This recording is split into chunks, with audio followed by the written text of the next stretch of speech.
5 ঘন্টা যখন বসিয়ে রাখা হয়, শাহিন মোহাম্মদ রাসেল এই মাদক কর্মকর্তাকে ফোন করে বলে যদি কিছু না পান সেই নাকি খুব অসহায়, কালকে তার মামলা আছে, শত্রুতা বশত হতে আপনাদের রং ইনফরমেশন দিয়েছে, কিছু না পেয়ে থাকলে আপনারা কালকে ছেড়ে দিবেন। ছেড়ে দেওয়ার কথা বলে উনি তার ওয়াইফকে ডেকে নিয়ে আরো 3 ঘন্টা বসায় রাখছে একটা মেকানিকের দোকানে নিয়ে গিয়ে। পরে তার কাছে 3 লাখ টাকা দাবি করা হয়েছে।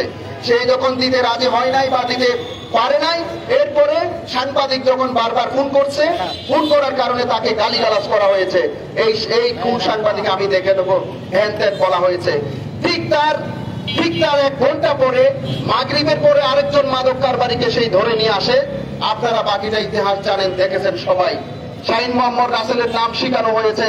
সেই বলেছে যে জীবনে যদি একবার যদি মোবাইলে যদি আমার সাথে কথা হয়, হোয়াটসঅ্যাপে যদি কথা হয়ে থাকে, তাহলে আমি মাদক কারবারি, সেটা আমি মেনে নেব। এর পরবর্তী কি হয়েছে আপনাদের সেটাও জানা দরকার।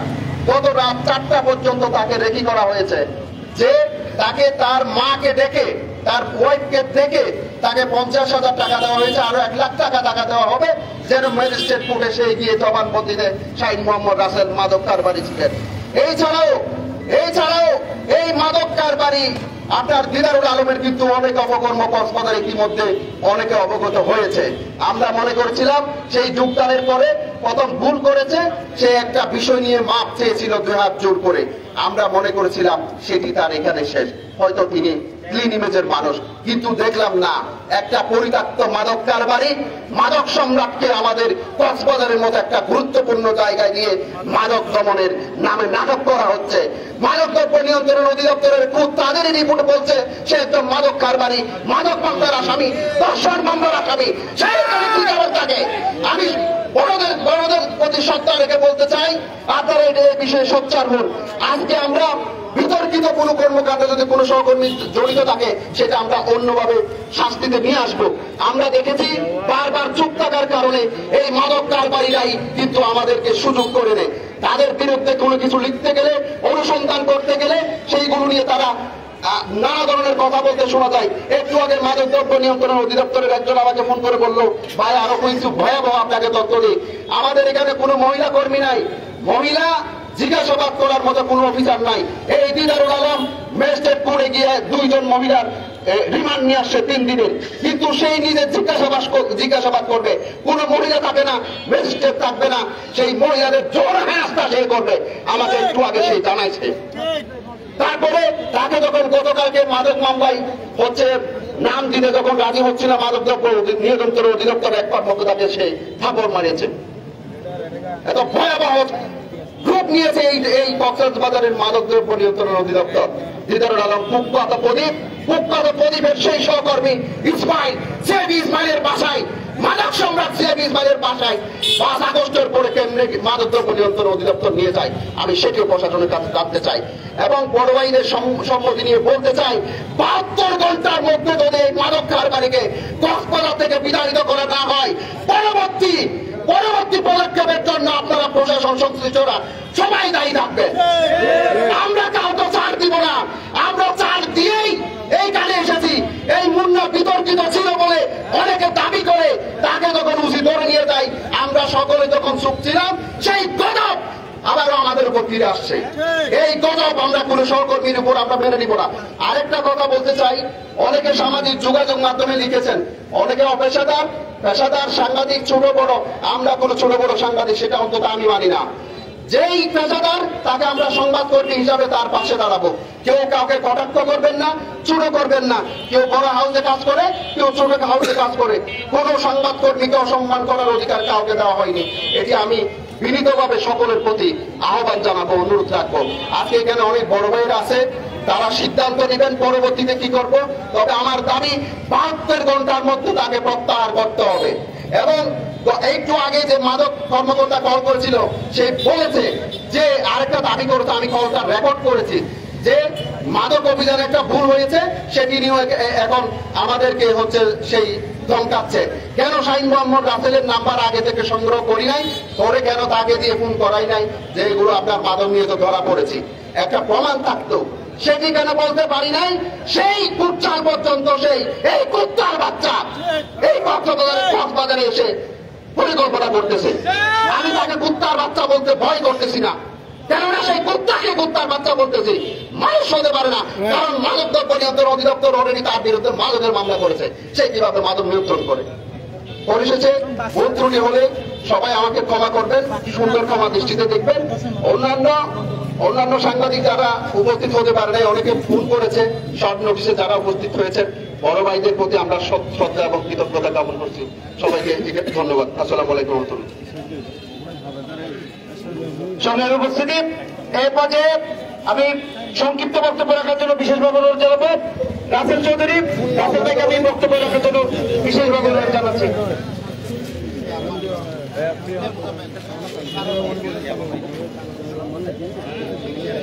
বিসমিল্লাহির রহমানির রহিম। বিক্ষুব্ধ সাংবাদিক সমাজ, বিক্ষুব্ধ কক্সবাজারবাসী, আপনারা ইতিমধ্যে জেনেছেন আজকে আমরা কেন এখানে দাঁড়িয়েছি। আজকে আমরা সবাই বেদনাহত, আমরা সবাই ভারাক্রান্ত, আমরা সবাই অর্থবড় হৃদয় নিয়ে আমাদের এক সহকর্মী শাহীন মোহাম্মদ রাসেলের জন্য কথা বলতে এখানে দাঁড়িয়েছি। শাহীন মোহাম্মদ রাসেল কোন অপরাধী নয়, সে নিরপরাধ, সে পেশাদার একজন সাংবাদিক। তাকে আমি দীর্ঘদিন থেকে চিনি এবং জানি। ইতিপূর্বে অনেক সহকর্মী সাংবাদিক পুলিশের মামলার শিকার হয়েছে, পুলিশের হাতে গ্রেপ্তার হয়েছে। বিতর্ক থাকার কারণে, মাঠে এরকম প্রসার থাকার কারণে আমরা তাদের জন্য এখানে রাজপথে দাঁড়াই নাই, প্রতিবাদ করিনি। কিন্তু শাহীন মোহাম্মদ রাসেল এমন একজন সাংবাদিক যার ব্যাপারে আপনারা খোঁজ খবর নেবেন, কোনো কলঙ্ক নেই, কোনো দাগ নেই, কোনো স্পট নেই। সে একজন পরিচ্ছন্ন সাংবাদিক। কিন্তু অত্যন্ত দুঃখের বিষয়, অত্যন্ত পরিতাপের বিষয়, আপনারা কালকে থেকে সামাজিক যোগাযোগ মাধ্যমে দেখেছেন, আজকে এখানে অনেক সহকর্মীর বক্তব্যে আপনারা ইতিমধ্যে প্রমাণ পেয়েছেন তাকে ওই মাদক দ্রব্য নিয়ন্ত্রণ অফিসের কর্মকর্তারা উদ্দেশ্যমণ্ডিতভাবে, পরিকল্পিতভাবে ফেক এবং সাজানো একটি মামলায় জড়ানোর অপচেষ্টা করেছে। এই সংবাদ আমরা সামাজিক যোগাযোগ মাধ্যমে লাইভ প্রোগ্রামে দেখার পর থেকে কক্সবাজার জেলার সমস্ত সাংবাদিক সমাজ বিক্ষুব্ধ হয়ে উঠেছি। বন্ধুরা আমার, ভাইরা আমার, আজকের এই মানববন্ধন উত্তর এই পথসভা থেকে সুস্পষ্টভাবে দক্ষিণ খণ্ডে আমরা সাংবাদিক সমাজ ঘোষণা করতে চাই যে এডি সাহেব, দিনা সাহেব, আপনার RSPH আমরা ইতিমধ্যে পেয়েছি, আমাদের হাতে এসেছে। আপনি একজন কুখ্যাত জঘন্য অপরাধী। আপনার ব্যাপারে 7 ডজন মামলা আছে, ধর্ষণ মামলা, মাদক মামলা। আপনি নিজেও একজন আসামি।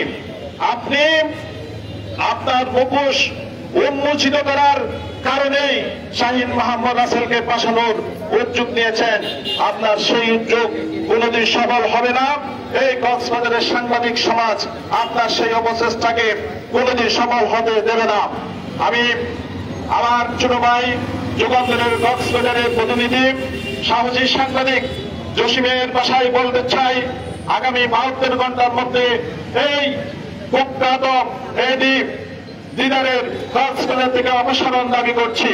অন্যথায় এই কক্সবাজারের সাংবাদিক সমাজ আবারও মাঠে নেমে প্রতিবাদ করবে, বিক্ষোভ করবে এবং কর্মসূচি ঘোষণা করবে। আমাদের আগামীর কর্মসূচিতে আজকের মতো আপনারা সাথে থাকবেন, পাশে থাকবেন, এই আহ্বান থেকে আমি আমার সংক্ষিপ্ত বক্তব্য শেষ করছি। আসসালামু আলাইকুম ওয়া রাহমাতুল্লাহি ওয়া বারাকাতুহু।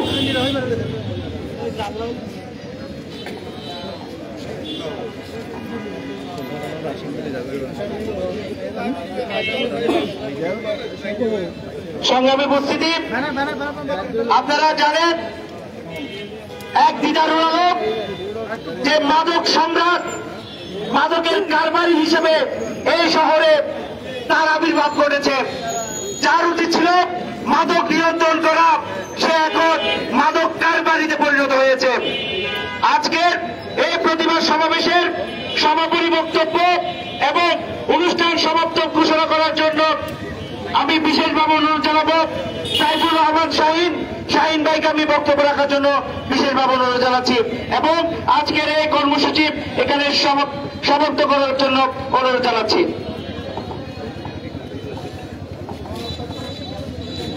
বিসমিল্লাহির রহমানির রহিম। আসলে কক্সবাজারের সাংবাদিকরা দীর্ঘদিন ধরে নির্যাতিত, নিষ্পেষিত, বঞ্চিত এবং যারা পেশাদার সাংবাদিক তারা যদি সত্য কথা প্রকাশ করে তাদের বিরুদ্ধে নানা ষড়যন্ত্র হয়। আমরা সেটা দেখে আসছি অনেক আগে থেকে। এর ধারাবাহিকতায় শাহিন মোহাম্মদ রাসেল গতকালকে শিকার হয়েছে। বিএনসিসির মতো একটা সরকারের প্রতিষ্ঠান যারা মাদক দ্রব্য নিয়ন্ত্রণ করবে, মাদক ব্যবসায়ীদের বিরুদ্ধে যারা অভিযান করবে, মাদক উদ্ধার করবে, সেই দপ্তরের একজন কর্মকর্তা জেলা পর্যায়ের উনি যদি নিজেই মাদকের সাথে সম্পৃক্ত হন তাহলে ওনার যে অভিযান, ওনার যে মাদক বিরোধী তৎপরতা স্বাভাবিকভাবে প্রশ্ন উঠবেই। আমরা আমাদের নিজেদের জায়গা থেকে বলতে চাই, সাংবাদিকদের বিরুদ্ধে কথা বলা যাবে, এখানে পাবলিকও আছে, কিন্তু ষড়যন্ত্র হলে সেটা আপনাকে দেখতে হবে যে একজন সিএনজি ড্রাইভারকে ভিকটিম এখানে বানানো হয়েছে, তাকে শিখিয়ে দেওয়া হয়েছে শাহিন মোহাম্মদ রাসেলের নাম বলার জন্য।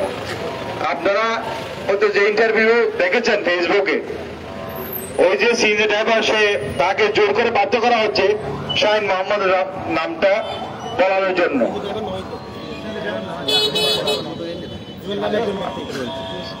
যে ফেসবুক আমরা যেটা দেখেছি তাকে জোর করে বলানোর চেষ্টা করা হয়েছে শাহিন মোহাম্মদের রাসেলের নাম।